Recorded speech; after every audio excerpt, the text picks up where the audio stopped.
Hi, I'm Bonnie Cramond, the former director of the Torrance Center for Creativity and Talent Development at the University of Georgia. I'm also a professor emerita from the University of Georgia, where I was fortunate to be able to work with Dr. E. Paul Torrance for many years. Dr. E. Paul Torrance is often called the father of modern creativity. But what I want to talk to you about on this film is a different thing, a new initiative, the Global Creativity Initiative. The Global Creativity Initiative. You can see at the bottom of this page a URL. If you go to that URL, you can get a copy of the handout that has the information on this presentation. I know I'm going to be going through this information pretty quickly, but you can have the handout so that you can look back at anything you'd like or look back at this video. First of all, the purpose and assumptions of this organization. Our purpose is really to promote creativity globally. Our assumptions, therefore, are that creativity is the generation of novel and useful or valuable ideas.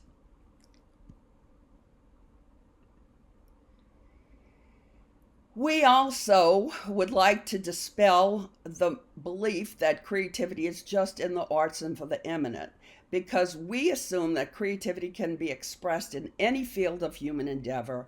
All humans have creativity that can be nurtured, and culture impacts the ways that creativity is expressed and who can express it.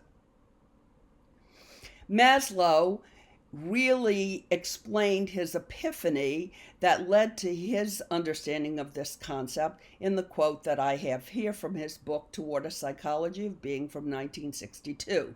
He talks about meeting a poor, uneducated woman who was a full-time housewife, and yet she did everything she did as a cook, mother, wife, and homemaker in creative ways.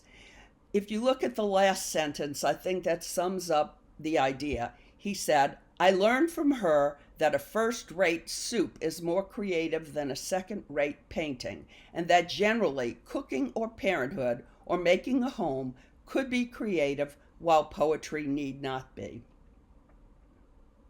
We also assume that creativity can promote individual and global health and well-being. What does creativity look like in different countries? And are some countries more creative than others? Richard Florida is one person who studied this, and he's an economist. He wrote the book, The Flight of the Creative Class, and other books about this. He created an index to measure the kind of creativity most useful to business, talent, technology, and tolerance.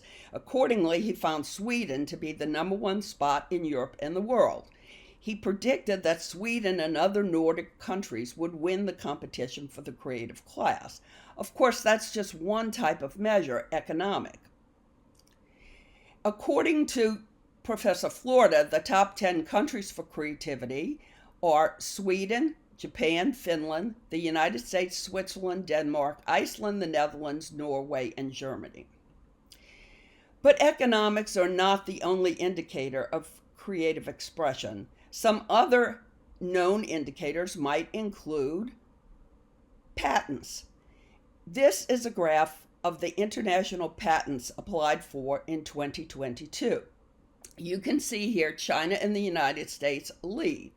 However, this is not an unbiased measure because, of course, China and the United States have much larger populations than Sweden and the Netherlands, and the way that some countries apply for patents and what they call a patent differs. Particularly in China, there are many government grants that are considered patents. And in Japan, people have to file for patents 3 times. So the way patents are applied for might also impact this. You might also look at the number of Nobel Prizes awarded by country in all categories. Here you see from 1901 to 2020 the top 10 countries.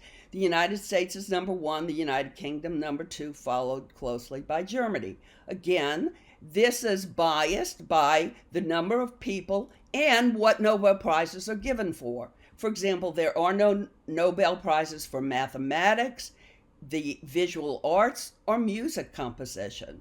In addition, we still have population biases, and then there's the bias that Nobel Prize winners tend to mentor other Nobel Prize winners. So there's the education part of that, but also the who you know part of that.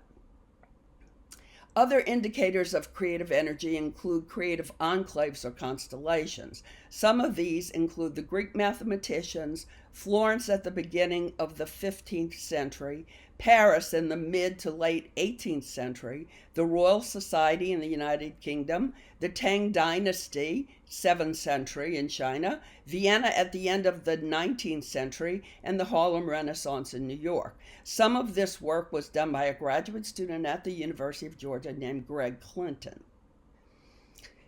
Where are some creative enclaves now? Well, we might say India with Bollywood and the film industry, the Silicon Valley in California with technology, Milan, Paris, New York, Tokyo for fashion. Those are just some. Now let me talk a little bit about my initial work through the Torrance Center in trying to create a global network where people would work together to investigate and enhance creativity. First thing I did was form an advisory board with people from 11 different countries and from academia, the arts, business, medicine, and the community. And then I had some international ventures. For example, the Torrance Center invited international scholars to come and study at the Torrance Center. And during the time I was there, we had people from the countries listed: Argentina, Brazil, China, all the way to Vietnam. I also was able to attend international conferences to share research we were doing, but also to learn about what people were doing on other continents and to attempt to collaborate with some of them. We also had some consulting programs in India with the Dalai Lama schools, Hong Kong, Macau, South Korea, and Turkey. The Torrance Center held 2 international conferences at the University of Georgia property in Costa Rica on Monteverde at the edge of the rainforest in 2008 and 2010. Unfortunately, the University of Georgia sold that property. Then in 2013, we had the Torrance International Conference and invited participants from several centers and countries around the world. So I have been trying to find the creativity centers around the world to try to get people to work together, to collaborate and share. This is definitely a work in progress. Please, one of the ways you can get involved is to help us find other centers.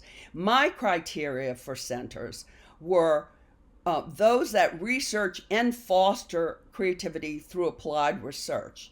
I didn't include centers for the arts, art labs, maker spaces, theater or dance groups, or exclusively business consulting programs. I didn't include school programs K-12, kindergarten through 12th grade for those not from the U.S. And I didn't include university programs that didn't have a center, but because that got to be very confusing. Are they included if they have one class on creativity, if they have a person who's doing creative research? I'm happy to be as inclusive as possible with people who would like to be included, but this was the beginning of what I was looking for in my limits. So I found several international centers, ones that don't have a location or ones that did not indicate that they had a single location. They probably have people collaborating from different places.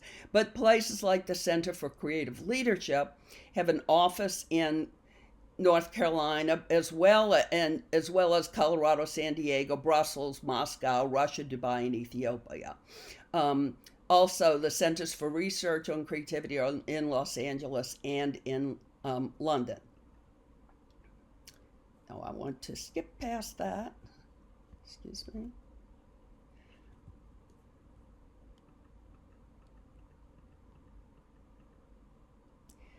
In the United States, there are several centers, some associated with universities. For example, Southern Oregon University Creativity Hub, the Torrance centers that I've talked about. There's one at Drexel University in Philadelphia, but Drexel also has the Freddie Reisman Center for Translational Research in Philadelphia. The other ones are listed. On the handout, you can see information about the URL and the current director. Europe has several centers. In Center for Radical Creativity in Finland, there's a center in Delft, Netherlands, in Paris, France, Morcone, Pontecchio Morcone, Italy, in Lisbon, in Germany, and in Malta.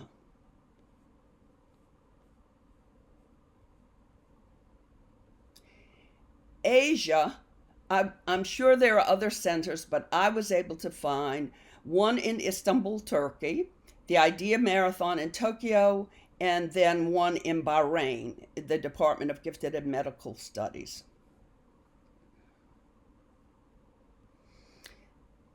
And then Africa has the South African Creativity Foundation in Klein Kariba. Moving forward, how can you get involved? What are we trying to do? We're networking with existing centers, creating a repository of resources, publicizing global activities, exploring international conceptions, mutual understandings, and manifestations of creativity and innovation, including you. You can get more information from the chapter we wrote that is in the book Global Creativity Initiative, and you can see the URL there for the chapter. You can join us by participating in GCI sessions, adding resources for the archive, helping us identify other centers and interested individuals, and adding your email. And you can talk to someone on the steering committee. Our names are all listed there, from the inaugural steering committee and the inaugural associate members, and you can talk to any of us.